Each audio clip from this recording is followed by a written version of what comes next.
दमदार क्वालिटी नंदन की गारंटी। पानी डालो, पानी डालो, पानी डालो बेटा, पानी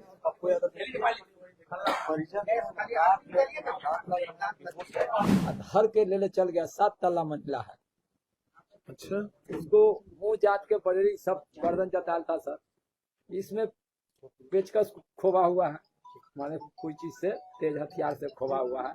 सब घिसेट के ले गया है, सब कमर छीन। कल तक जिस तरीके से आपकी एसआईटी ने उस परिवार को तंग किया और पूरे बिहार के नेता, एमपी, एमएलए, मंत्री मौग बन गए। बिहार में आखिर हो क्या रहा है? आज सबसे बड़ा सवाल यही बनकर रह गया है कि बिहार में बेटियां सुरक्षित क्यों नहीं है। लगातार एक से एक मामले सामने आ रहे हैं और सरकार कोई संज्ञान क्यों नहीं ले रही। बिहार की बेटियों की सुरक्षा पर क्यों नहीं सवाल खड़े किए जा रहे हैं, क्यों कुछ काम नहीं किया जा रहा है। जो आवाज उठाते हैं उनकी आवाज को दबा दिया जाता है। और ऐसे में आपको बता दें कि फिर से पटना में एक मामला सामने आया, जिसके बाद फिर से बिहार में बेटियों की सुरक्षा व्यवस्था, बिहार में जो हो रहा है, आए दिन हो रहे हैं, उस पर सवाल सरकार और पुलिस प्रशासन पर खड़े हो रहे हैं। आपको बता दें कि पप्पू यादव जेल से रिहा हो चुके हैं और सीधे जेल से रिहाई के बाद वो पीड़ित परिवार से मिलने जाते हैं और वहां पर परिवार क्या कुछ कहता है। एक मां पप्पू यादव के सामने बेहोश हो जाती है अपनी बेटी के लिए। फिर से एक मां न्याय की मांग कर रही है और पप्पू यादव के सामने बेहोश हो जाती है, जिसके बाद पप्पू यादव संभालते हैं और क्या कुछ कहते हैं। वही सम्राट चौधरी और नीतीश कुमार की पप्पू यादव ने क्लास लगाई है और साफ कहा कि पप्पू यादव जीत चुके हैं और ऐसे कायर से वो डरते नहीं है, पप्पू यादव से सरकार डरती है। क्या कुछ कहना है, सब आपको इस रिपोर्ट में विस्तार से बताएंगे। नमस्कार, मैं कोमल और आप देख रहे हैं दर्श न्यूज।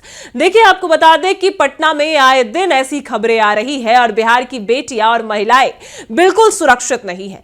पटना के फुलवारी शरीफ में कोचिंग में एक छात्रा पढ़ाई करने जाती है। कुछ सपने होते हैं, लेकिन उस बच्ची के सपने को भी रौंद दिया जाता है। आपको बता दें कि सुबह 8 बजे एक दो दिन पहले की ही एक खबर है, जिसमें सुबह 8 बजे वो बच्ची पढ़ाई करने के लिए कोचिंग जाती है, लेकिन 8:12 में उसकी मौत की खबर सामने आती है।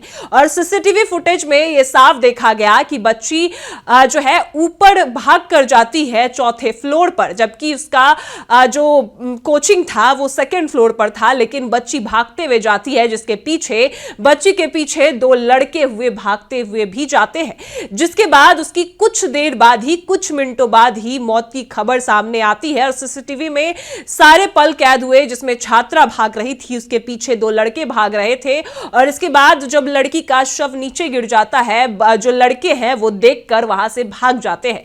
जिसके बाद इस मामले को लेकर पीड़ित परिवार प्रदर्शन भी करते नजर आए, प्रशासन के खिलाफ सवाल उठाया, सरकार के खिलाफ सवाल उठाया और इसके बाद पप्पू यादव रिहाई के तुरंत बाद वहां पहुंचते हैं। पहले हम आपको वो सुनाते हैं कि उस बच्ची के पिता पप्पू यादव से क्या कुछ कह रहे हैं, उनकी बातों को सुनिए। गार्ड देखा है जाते हुए, ठीक है। उसके बाद जब ही नीचे कंपाउंड में हला है लड़की, पीछे से उस लड़का दौड़ के गया है। ठीक है। लड़का दौड़ के गया है, कोई एक फ्लावर चौताल पर चढ़ के और दूसरा चौताल जो फ्लावर पर चढ़ना है, उसी जगह मेरा लड़की को धर दिया है। कोचिंग में जाने नहीं दिया, कोचिंग में जैसा यार पड़ता है, ठीक है, समझे। और उसी तरह से लड़की धर लिया है, लड़की के हमको धर के ले चल गया। 7 तल्ला मंजिला है। अच्छा, उसको मुंह जात के पड़ेरी सब गर्दन चताल था सर। इसमें पेचकस खोवा हुआ है, माने कोई चीज से तेज हथियार से खोवा हुआ है। सब घिसेट के ले गया है, सब कमर छिड़ायल है। हाँ, गोर का चप्पल रगड़ाया हुआ है। उसके बाद सर, उसके बाद प्रशासन ऊपर चढ़ा हुआ था सर। प्रशासन के लेके सब कुछ चढ़ा हुआ था सर। उस लड़का नहीं देखा कि माने पाप उस लड़का को गुहार होगा, उस नहीं देखा कि माने ऊपर प्रशासन चढ़ा हुआ। वीडियो कैमरा में जो लड़का का फ्लेक्स आया हुआ है, वही लड़का दोनों माने उसमें एंट्री करा तो देखा कि ऊपर हम लोग सब 7 तल्ला पर, प्रशासन जितना था सब 7 तल्ला पर चढ़ा हुआ था। तो ऊपर से उतरने में तो टाइम लगेगा करेगा सर। उसके बाद में वो लड़का धरा गया चौताल पर। चौताल पर धरा गया, तब प्रशासन नहीं धरा। हम लोग वीडियो में जो देखे, फेस मिलाए, कोई फेस मिलाएगा वीडियो में तो देखेगा ना हमको। लड़का पकड़ा गया, हाँ लड़का पकड़ है। दोनों। हाँ दोनों ने, 3 लड़का है, 1 ठो गार्ड है, चारों फुलवाड़ी थाना में। ये दोनों लड़का 3 क्यों ऐसा किया?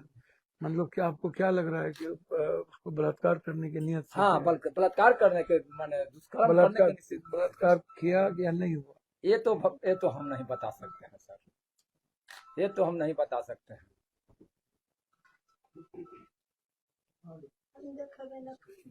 हाँ लेकिन उसको बेरहमी से सर मारा गया। तो सुना आपने, आज एक फिर से दूसरे पिता अपनी बेटी के लिए न्याय मांग रहे हैं और उनका साफ कहना है कि उनकी बेटी के साथ गलत हुआ, क्योंकि उनकी बेटी के शरीर पर जख्म के निशान थे, मारपीट के निशान थे। उनको ये नहीं पता कि उनकी बेटी के साथ गलत हुआ है या नहीं हुआ, लेकिन वो आशंका जरूर जता रहे हैं। हालांकि बच्ची के शव को पोस्टमार्टम के लिए भेजा गया है, इसके बाद भी कुछ कहा जा सकता है, लेकिन जिस तरीके से एक पिता फिर से अपनी बेटी के लिए गुहार कर रहा है, न्याय मांग रहा है, और सिर्फ ये एक पिता नहीं, हमने पहले ही कहा था कि अगर कोई संज्ञान नहीं लिया गया तो बिहार की हर बेटी अपराध की शिकार हो जाएगी और दरिंदों की शिकार बनती रहेगी। ऐसे में पप्पू यादव के सामने छात्रा की मां बेहोश हो जाती है। वो किस तरीके से पप्पू यादव संभालते हैं वो भी हम आपको दिखाते हैं।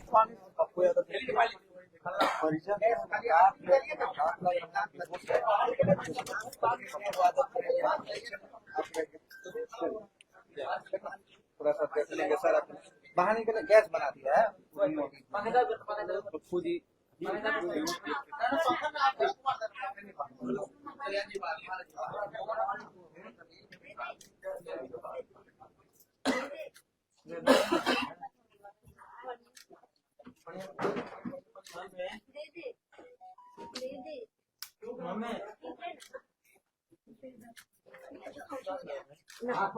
मारो, जोर से मारो, जोर से थोड़ा मारो ना बेटा।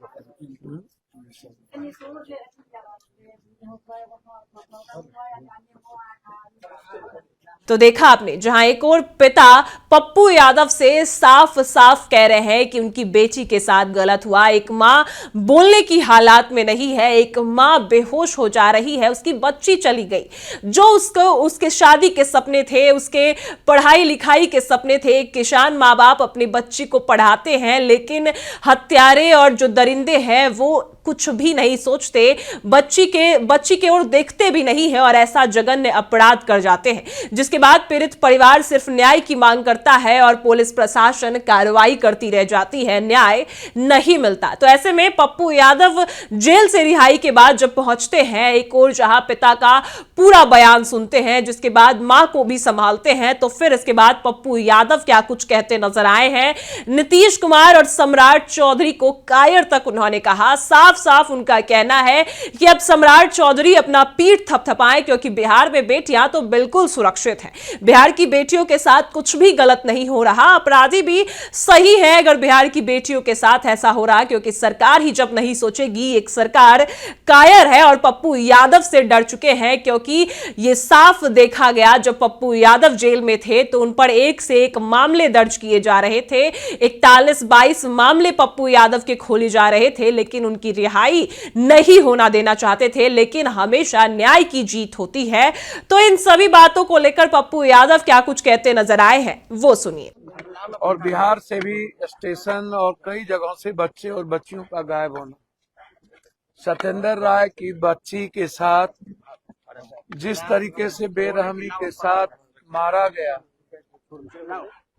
आप लोग से कुछ भी छुट्टी नहीं है। हम अभी ही आधे घंटे पहले, 15 मिनट पहले न्यायालय के आदेश पर जेल से निकले। मैंने उस दिन भी कहा था कि मरवाने की लंबी साजिश कैसे थी, लेकिन मेरे लिए सवाल ये नहीं है कि मैं रहूं या मरूं या कोई मरवा दे। मेरे लिए सबसे बड़ा सवाल है कि बेटी सुरक्षित कैसे हो और इन दरिंदों पर नकेल कैसे कसा जाएगा। दूसरा सबसे बड़ा सवाल ये है कि इकबाल खत्म क्यों हो गया है। डर अपराधी और बलात्कारियों के भीतर क्यों नहीं है? लगातार हत्या हो रही है, पत्रकारों की हत्या कर दी गई, गोली से मार दिया गया, लगातार घटना पे घटना हो रही है और गृह मंत्री जी अपनी पीठ थपथपा रहे, बाही बाही कर रहे।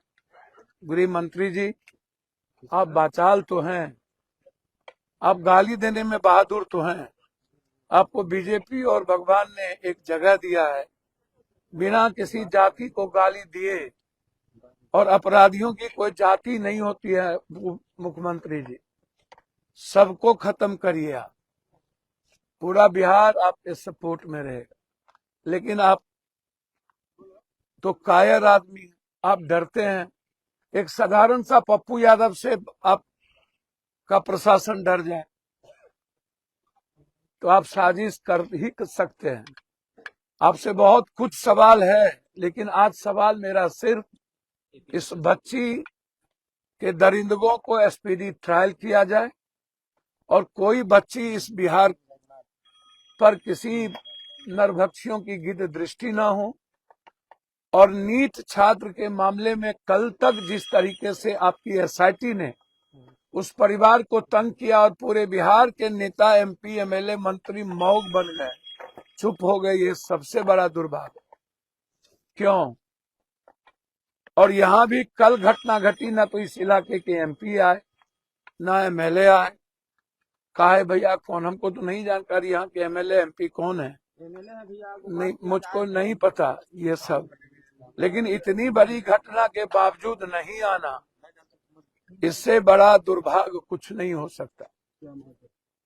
मुझे भरोसा नहीं है, जो भी हो गाली गलौज देने से पहले न्याय के लिए लड़ने की हिम्मत कर ले। जो विधायक है, गाली तो बहुत देते हैं आप, आतिथ्य कटाक्ष कर रहे थे। हाँ, तो जब वो मर रहे थे और उनको जब पारस मार रहा था तो अकेले हम ही देखने गए थे, और मैंने बड़े भाई की तरह उनकी दुआ की।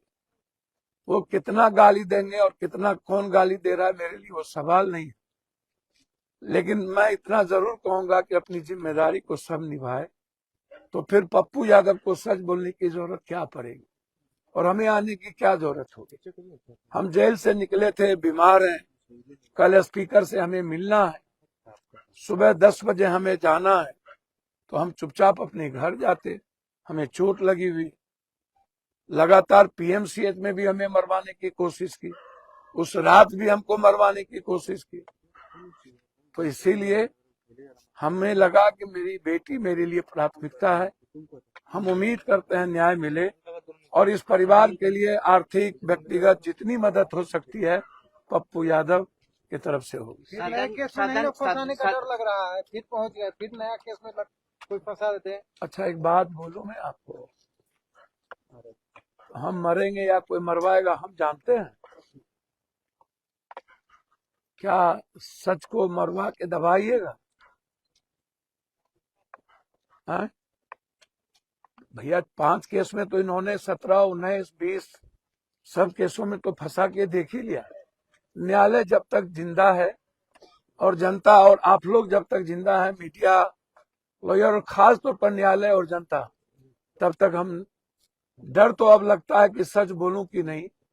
इस बार हमको भगवान से भी और सच से भी डर लग गया, लेकिन न्यायालय के रहते हुए अब मैं नहीं डरूंगा।